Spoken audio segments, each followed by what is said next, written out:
इस समय जबकि पूरी दुनिया एक भयानक महामारी से जूझ रही है, हम ऐसी आपदाओं के कारणों पर विचार करने के लिए एकत्रित हुए हैं। मुझे बहुत खुशी है कि विविध धर्मगुरुओं ने अपने अपने धर्मों की शिक्षाओं के अनुसार इस प्रश्न का उत्तर देने का प्रयत्न किया है। आज के इस संवाद ने हमको इस समस्या के एक ऐसे पहलू पर विचार करने का अवसर फराहम किया है जो बहुत महत्वपूर्ण है, लेकिन दुनिया की दृष्टि से ओझल है। आज सारे विश्व में इस महामारी, इस चुनौती के सिर्फ एक पहलू पर, यानी वैज्ञानिक और मेडिकल पहलू पर हमारा सारा ध्यान है।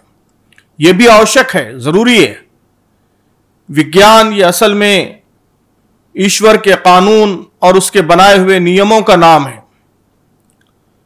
लेकिन इस विश्व में जहां ईश्वर का वो कानून चलता है जिसे हम विज्ञान कहते हैं, वहीं एक और कानून भी चलता है जिसे डॉक्टर मनीष मेश्राम जी ने बहुत अच्छा नाम दिया है, आध्यात्मिक और नैतिक कानून, मोरल एंड स्पिरिचुअल लॉ।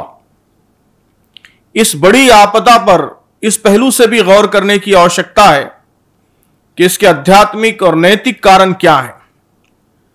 आज धर्मगुरुओं ने इस पहलू को उजागर किया है और बड़ी अहम बातें हमारे सामने रखी हैं। फादर रोड्रिग्स ने बहुत सही कहा है कि ईश्वर कभी किसी के साथ बुरा नहीं करता। God never curses. वो तो इंसानों से बहुत प्रेम करता है, लेकिन इंसानों ही के भले के लिए उन्हें चेतावनी, वार्निंग जरूर देता है।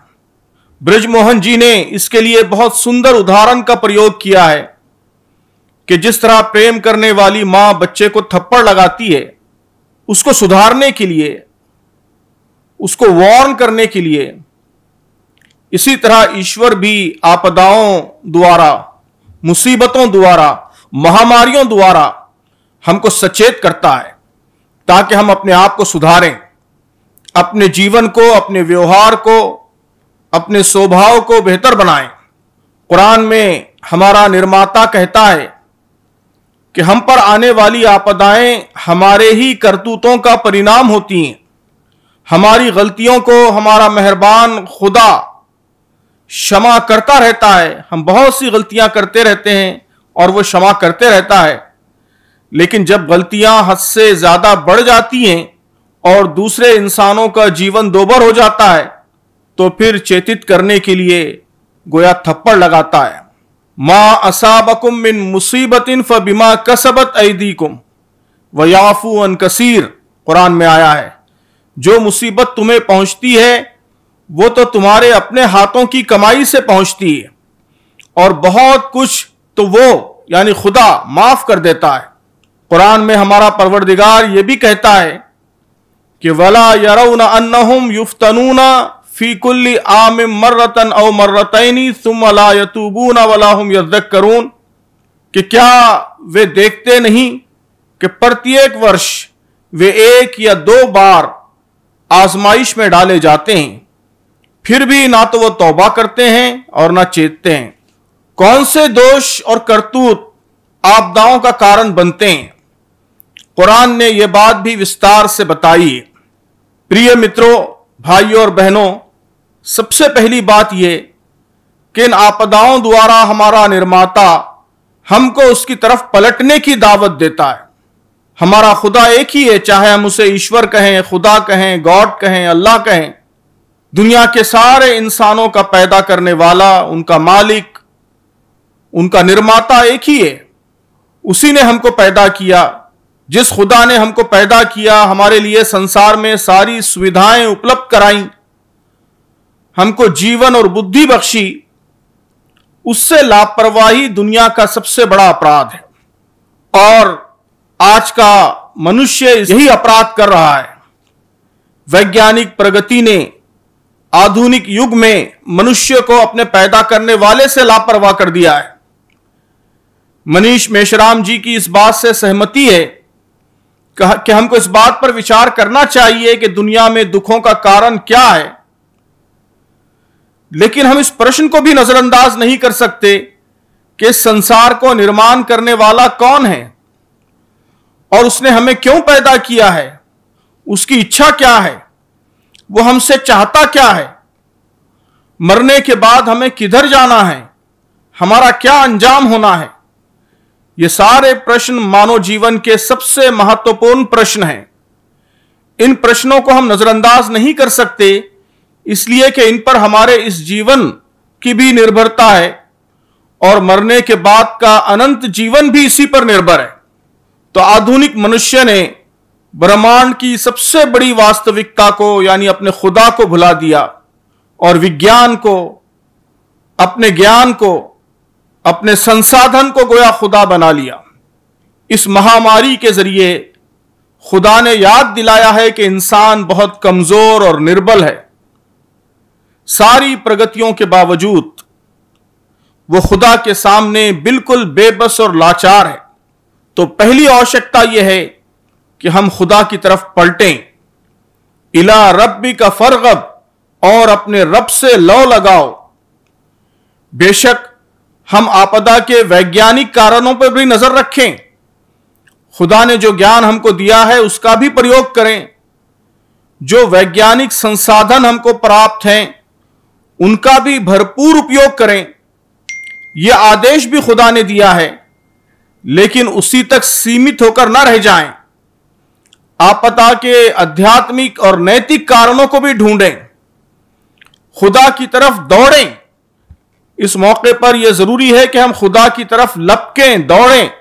फफिर्रू इलल्लाह इन्नी लकुम मिन्हु नज़ीरुम मुबीन, अल्लाह की ओर दौड़ो, मैं यानी पैगंबर उसकी ओर से तुम्हारे लिए एक प्रत्यक्ष सावधान करने वाला हूं। तो हम खुदा की ओर दौड़ें, उससे क्षमा मांगें, मदद मांगें, अपना आत्मनिरीक्षण करें, अपनी गलतियों को सुधारने का संकल्प करें और खुदा की दया और उसकी रहमत को आकर्षित करने का प्रयत्न करें। बड़ी से बड़ी शक्ति भी खुदा के सामने बेबस है, उससे दूर होकर हम और यह मानव जाति खुश नहीं रह सकती। आज हमारे कई वक्ताओं ने बहुत सही कहा है कि आपदाओं का एक बड़ा कारण अत्याचार का या जुल्म का बढ़ जाना होता है। कुरान में हम सब के मालिक ने भी यह बात साफ साफ कही है, वह कज़ालिका अख़्ज़ु रब्बिका इज़ा अख़ज़ल क़ुरा वहिय ज़ालिमतुन इन्न अख़्ज़हु अलीमुन शदीद। कुरान कहता है कि तेरे रब की पकड़ ऐसी ही होती है जब वो किसी जालिम बस्ती को पकड़ता है, निसंदेह उसकी पकड़ बड़ी दुखद, अत्यंत कठोर होती है। तो मोहतरम भाइयों और बहनों, आप गौर करें, विचार करें कि आज अत्याचार के अनगिनत रूप हमारे समाज में, सारे विश्व में रोज का मामूल, डेली रूटीन बन चुके हैं। युद्धों द्वारा बड़ी शक्तियों के हकीर स्वार्थों के लिए आबादियों की आबादियां उजाड़ी जा रही हैं। बम डालकर छोटे छोटे मासूम बच्चों को मारा जा रहा है। राजनीतिक उद्देश्यों की खातिर लोगों को आपस में लड़ाया जा रहा है। सांप्रदायों के विरुद्ध घृणा फैलाई जा रही है, सांप्रदायिकता फैलाई जा रही है। बेकसूर इंसानों को लंबी कारावासों का शिकार करके, कैदोबंद का शिकार करके उनके जीवन बर्बाद किए जा रहे हैं। जात पात के आधार पर गरीब लोगों पर, महिलाओं पर तरह तरह का अत्याचार किया जा रहा है। तो अत्याचार का प्राकृतिक परिणाम यह होता है कि सब पर बर्बादी आती है। फ़अंज़लना अलल्लज़ीना ज़लमू रिज्ज़म मिनस समाई बिमा कानू यफ़्सुकून, के जालिमों पर हमने जो वो अवज्ञा वे कर रहे थे उसके कारण आकाश से यातना उतारी। अत्याचार ही का एक रूप आर्थिक शोषण और असमानता है, जिसकी तरफ डॉक्टर मनीष मेश्राम जी ने तवज्जो दिलाई है। क्रोनी कैपिटलिज्म, पूंजीवाद, जिसके नतीजे में आर्थिक असमानता अपने चरम पर पहुंच गई है। इतिहास में पहली बार ऐसी स्थिति निर्माण हुई है कि विश्व का सारा धन और सारे संसाधन चंद हाथों में केंद्रित हो गए हैं। यह कहा जाता है कि गरीब का और गरीब होते जाना और अमीर का और अमीर होते जाना हमारे युग की विशेषता, defining characteristic of our age बन चुकी है। अब सारी दुनिया में ऐसी पॉलिसियां बनाई जा रही हैं और अपनाई जा रही हैं कि गरीब के मुंह से उसके दो निवाले भी छीन लिए जाएं और उनके द्वारा धनवान लोगों के खजानों में और बढ़ोतरी की जाए। इस महामारी में भी आपने देखा कि सबसे ज्यादा पीड़ित सबसे गरीब लोग हैं। करोड़ों लोग, खुद हमारे देश में करोड़ों लोग भूख प्यास से बेहाल हैं और हमने बेदर्दी से अपने गरीब भाइयों और बहनों को नजरअंदाज कर दिया है। कुरान मजीद में खुदा ने गरीबों के साथ दुर्व्यवहार को, खराब सलूक को भी आपदा का, डिजास्टर्स का, आफतों और मुसीबतों का, विशेष तौर पर आर्थिक डिजास्टर्स का कारण कहा है। फ़अम्मल इंसानु इज़ा मब्तलाहु रब्बुहु फ़अक्रमहु व नअमहु फ़यक़ूलु रब्बी अक्रमन व अम्मा इज़ा मब्तलाहु फ़क़दर अलैहि रिज़्क़हु फ़यक़ूलु रब्बी अहानन कल्ला बल ला तुक्रिमून अल यतीम वला तहाज़ून अला तामिल मिस्कीन व ताकुलून तुरासा अकलन लम्मा व तुहिब्बून अल माला हुब्बन जम्मा। कुरान में अल्लाह कहता है, किंतु जब कभी उसका रब उसकी रोजी तंग कर देता है तो वो कहता है मेरे रब ने मेरा अपमान किया है। कदापि नहीं, बल्कि तुम अनाथ का सम्मान नहीं करते और ना मोहताज को खिलाने पर एक दूसरे को उभारते हो, सारी मीरास समेट समेट कर खा जाते हो और धन से उत्कट प्रेम रखते हो। तो गोया ये रीजंस हैं, ये कारण हैं, खास तौर पर आर्थिक आपदा, इकोनॉमिक डिजास्टर्स पैदा होने के। तीसरा बड़ा कारण वो है जिसकी तरफ विवेक मुनि जी ने तवज्जो दिलाई है। हमने सबसे ज्यादा अत्याचार नेचर पर, प्रकृति पर किया है। खुदा ने इस विश्व में, इस दुनिया में, इस संसार में इंसान के अच्छे जीवन के लिए तमाम आवश्यक संसाधन हमको प्रदान किए हैं, लेकिन विलास की आलसा और पूंजीवादी व्यवस्था ने संसाधनों की ऐसी लूट मचाई कि आज हमारी हवा, पानी, पर्यावरण सब कुछ जहर से भर गया। कई अनुसंधान इधर चंद महीनों में आ चुके हैं कि पैथोजेंस, रोगजनक मानव जीवन को जिस खतरे से दोचार कर रहे हैं उसका एक बड़ा कारण पर्यावरण का असंतुलन है। जैव विविधता के केंद्र, बायोडायवर्सिटी हॉट स्पॉट से आमतौर पर यह पैथोजेंस निकल रहे हैं और कहा जाता है कि उसका मुख्य कारण इन इलाकों में इंसानों की औद्योगिक गतिविधियां और इकोलॉजिकल इंबैलेंस, पारिस्थितिक गड़बड़ी, यह इसका असल कारण है, जिसके कारण जानवरों तक सीमित माइक्रो ऑर्गेनिजम्स इंसानों में, मनुष्य में दाखिल हो रहे हैं और नित नई बीमारियों के फैलाव का कारण बन रहे हैं। ज़हरल फसादु फिल बर्रि वल बहरी बिमा कसबत ऐदिन नास लियुज़ीक़हुम बादल्लज़ी अमिलू लअल्लहुम यरजिऊन, के थल और जल में बिगाड़ फैल गया स्वयं लोगों ही के हाथों की कमाई के कारण, ताकि वो उन्हें उनकी कुछ करतूतों का मजा चकाए, वे कदाचित वे बाज आ जाएं। खुदा ने दुनिया में बहुत सी चीजों को मनुष्य के लिए बनाया है। आज हम जानते हैं कि पौधे भी जीव रखते हैं। हमारे खुदा ने व्यवस्था ही ऐसी बनाई है कि विविध जानदार अपने आहार के लिए एक दूसरे पर निर्भर हैं। यह इकोसिस्टम है जिसमें विविध जानदार अपने आहार के लिए एक दूसरे पर निर्भर हैं। तो इस्लाम ने हलाल जानदारों को आहार के तौर पर, फूड के तौर पर उपयोग करने की अनुमति दी है, पौधे हों या जानवर। लेकिन इन सब में, चाहे पौधे हों या जानवर, फजूल खर्ची से मना किया है। वकुलू वशरबू वला तुसरिफू, खाओ और पियो परंतु हद से आगे न बढ़ो। निश्चय ही वो यानी हमारा खुदा हद से आगे बढ़ने वालों को पसंद नहीं करता। इस आपदा ने सारी दुनिया को यह बात समझाई है कि हमने अपनी आवश्यकताओं को, अपनी जरूरतों को अस्वाभाविक तरीके से बढ़ा दिया है। इसी लालच ने आर्थिक असमानता पैदा की। इसी से हमारे पर्यावरण का संतुलन दरहम बरहम हो गया और इसी ने उस बेमिसाल अत्याचार और शोषण के लिए प्रेरित किया जिसकी तरफ अभी हमने इशारा किया है।